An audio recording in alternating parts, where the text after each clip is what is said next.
So Chelsea win their first game of the Club World Cup. I'm Daniel Childs. This is my review, my reaction, breakdown, thoughts and everything in between about tonight's game in Atlanta. Yes, many jokes were had when we tuned in to see this game if you weren't one of those who were actually in Atlanta to see the lack of attendance in that massive stadium and the individual player walkouts, superior player of the match, some of the things we've seen about the Club World Cup. And I think it was something that, I was curious about heading into this tournament, was how it was going to be judged by the general football public, and how serious it was going to be taken. But in the end, once the football got going and we actually, were able to watch Chelsea play football and judge and assess the player performances, it ended up being a really positive night. Yes, there were major pre-season vibes about this game, especially for long stretches of especially the second half until Enzo Fernandez rounded things off with a brilliant goal. Which in itself brings, I think, one of the most exciting parts of tonight that we'll get into regarding the debut, the first look at Liam Delap in a Chelsea shirt. But I think the approach from Maresca was quite revealing. What Chelsea are going to be doing across this competition, how serious are they taking it?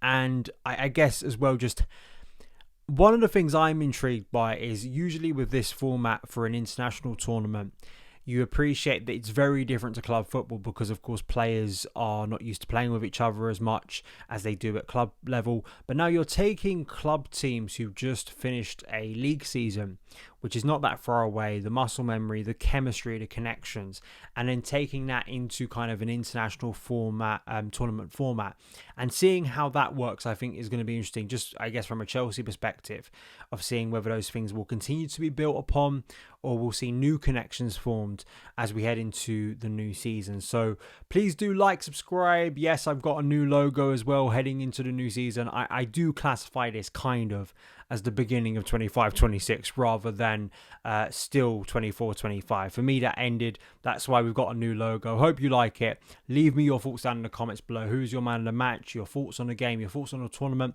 All that good stuff. So I think the big question for me was, how was Maresca going to line up in this game? If you'd watched Bayern Munich beat an amateur team pretty easily, if you'd watched PSG against Atletico Madrid, so far the big European teams were kind of taking it quite seriously just based on their selection. And Maresca was no different. Chelsea effectively put out a first choice 11, close to it. Very close to it. Sanchez, James, Tosin, Colwell, Cucurella, Lavia, Caicedo, Palmer, Neto, Jackson, Nani Madueke. No room in this starting 11 for the new faces, the new signings. This was a very much, as has been briefed, a continuation of the season that's just ended. And I guess there's two ways of looking at it. I mean, for me, it was more just like intrigue of seeing those new faces and also player fatigue and welfare of trying to give some of these players a rest. Another thought, and maybe could be justified by the way this game played out, it wasn't a complete walk in the park for Chelsea, was you want to take it seriously and you don't want to be embarrassed on opening night. And as well, if you're throwing in new faces, they have to acclimatise to Chelsea. These players have played with each other for a year already.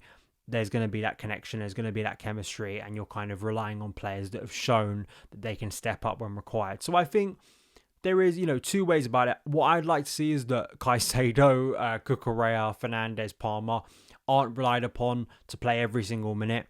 I would like to see some rotation coming in, especially once we get to that third game, because if Chelsea are in a position where they've effectively qualified for the knockouts, I think that's when I'd like to see mass rotation if possible, and maybe that's what Maresca is planning if we get to that good stage. The first half, Chelsea having a lot of possession, LAFC very much looking to hit on transition, didn't start Olivier Giroud playing much more of a fast front three, looking to hit Chelsea. But Chelsea, from a structural point of view, I thought were very good in the first half, especially, and for a lot of the game, but especially in the first half, of restricting any chance of LAFC getting out and looking to hit Chelsea on transition. I mean, that is one of the things that Maresca got a lot of credit for last season, was Chelsea's defensive structure, how much it improved, how Chelsea were able to control games.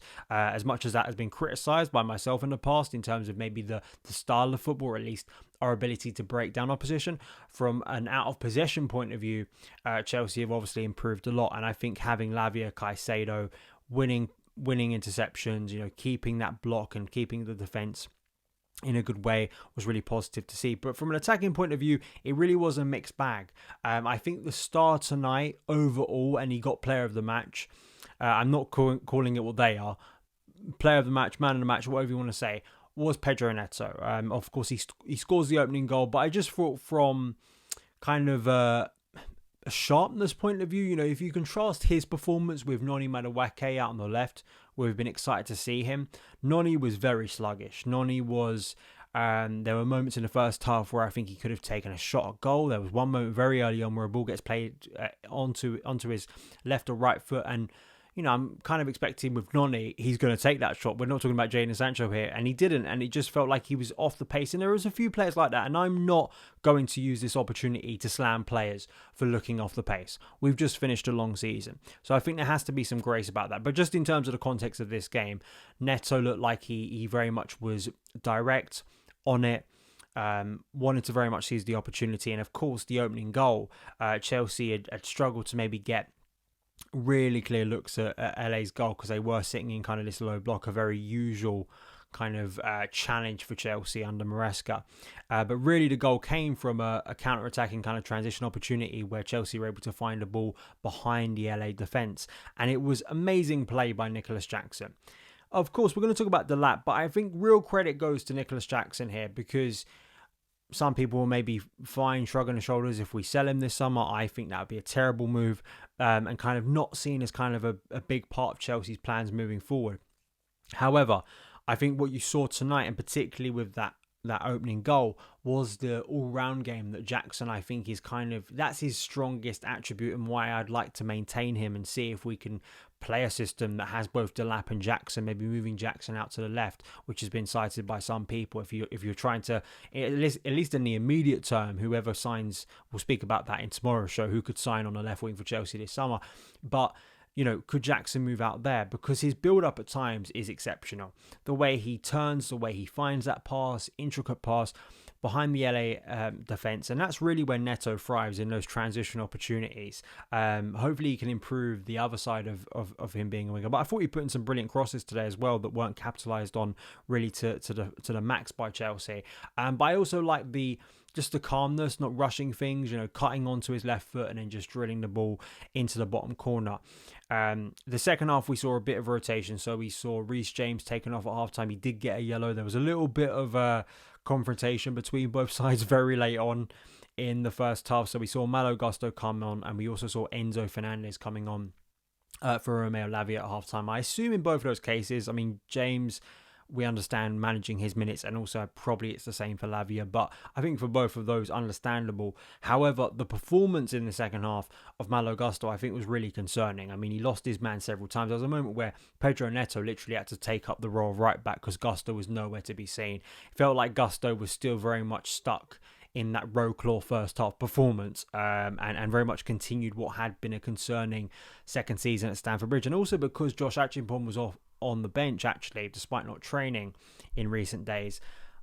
For me, the rotational option for Reece James, the backup for Reece James, the first port of call when you want to replace the right back and swap him around, should for me be Josh Achimpong.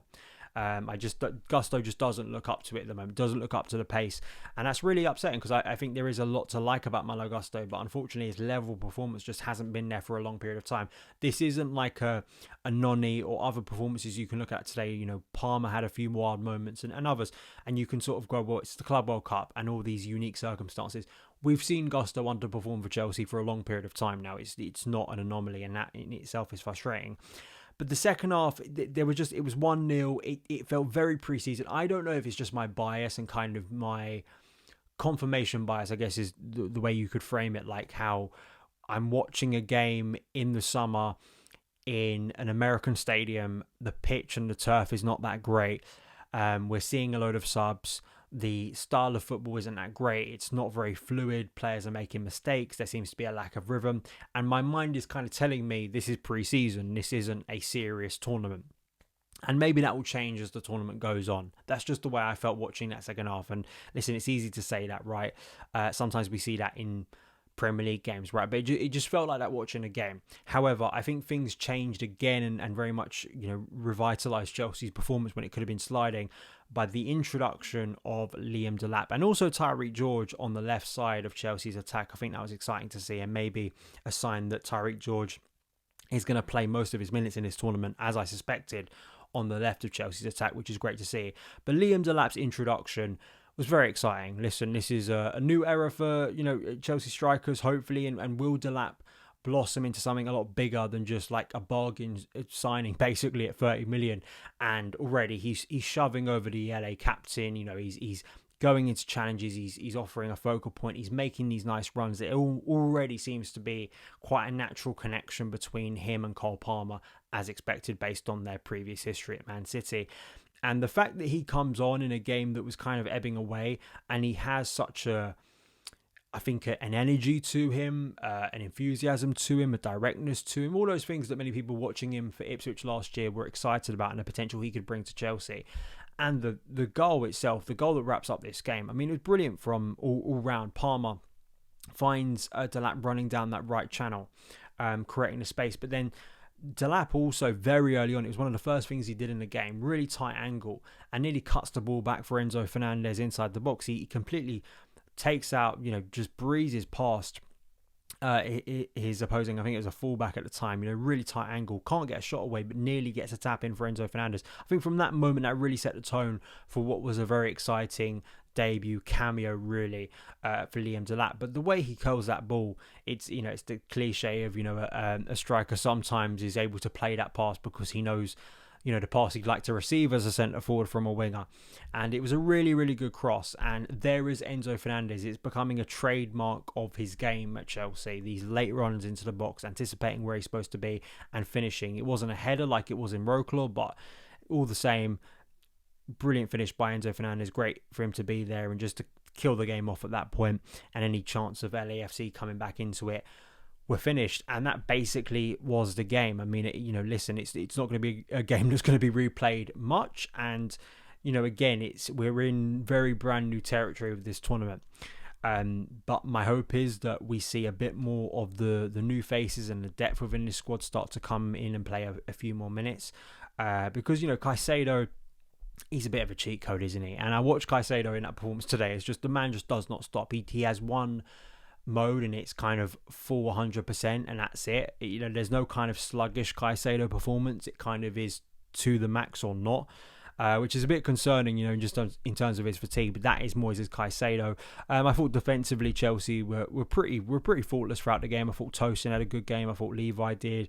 Cucurella, Neto. I thought it was good to see him put in a good performance because again, the wide options and wanting to improve that over the summer is part of the chatter at the moment because this tournament's going on whilst Chelsea are obviously in a transfer window. So that makes it interesting to see if that plays into any player performances and wanting to step up and prove themselves. I guess for tonight, Jackson and Neto may be responding in a positive way. Noni Madueke on the left wing kind of point of view, not really doing so. But other than that, listen, Chelsea are expected to win this game. They did win this game. They start off the competition in the best way possible. I think the big intrigue for me is just seeing what that lineup will be. Because arguably, in terms of, I think, rankings and general consensus, I actually think the next game is going to be the most challenging for Chelsea in this group. Also factoring in conditions, factoring in what it means to certain teams in this tournament. However, I do think Chelsea have the quality to get through this group, and whether we will see Delap start, whether we will see Asugo did come on late on as well for Chelsea, and Nkunku came on. No Andre Santos, so the wait to see Andre Santos in a Chelsea shirt in a competitive game, if you do classify these as competitive games, goes on. We will wait until maybe against Flamengo on Friday to see if Chelsea do indeed give and Maresca gives Andre Santos his kind of full debut, or at least debut cameo off the bench, because that's one I know many of us are anticipating, waiting to see We didn't see it tonight, but listen, there's going to be time. There's at least 2 more games to go, and hopefully many more in this tournament. So those are my thoughts. Please let me know yours in the comments below. Like, subscribe, all that good stuff, and I will see you again very, very soon. All the best.